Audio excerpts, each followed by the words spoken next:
baptisé leur mobilisation le printemps des luttes. Les syndicats de la fonction publique appelaient à la grève aujourd'hui partout en France.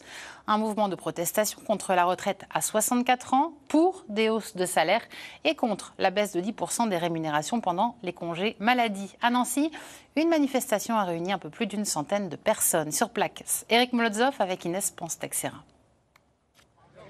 Comme un air de remobilisation. À l'appel de la CGT, de la FSU, de l'UNSA et de Solidaire, une centaine de personnes se sont retrouvées le temps de la pause de midi autour du traditionnel barbecue. La douceur printanière contraste avec l'amertume des fonctionnaires qui s'estiment maltraités. Il y a un manque de moyens en personnel. Il y a aussi un manque de moyens budgétaires. On le voit avec les coupes budgétaires, l'austérité, elle frappe surtout les services publics. Puis aussi, on a de vraies difficultés de recrutement, comme nos salaires sont en berne depuis trop longtemps.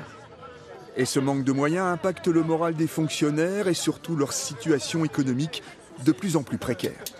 À titre d'exemple, une maladie 3 jours, un agent de catégorie C est impacté à hauteur de 170 € sur son salaire à la fin du mois. Donc voilà où on en est aujourd'hui.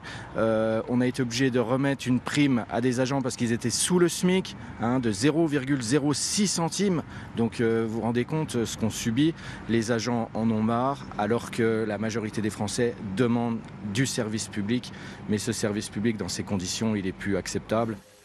Une situation de malaise général qui engendre des risques psychosociaux aux issues parfois dramatiques.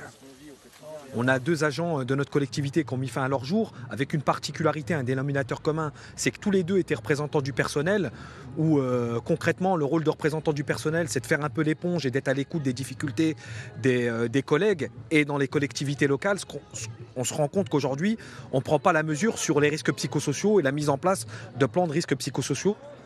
Un état d'esprit combatif qui, sans nul doute, motivera les défilés du 1er mai prochain.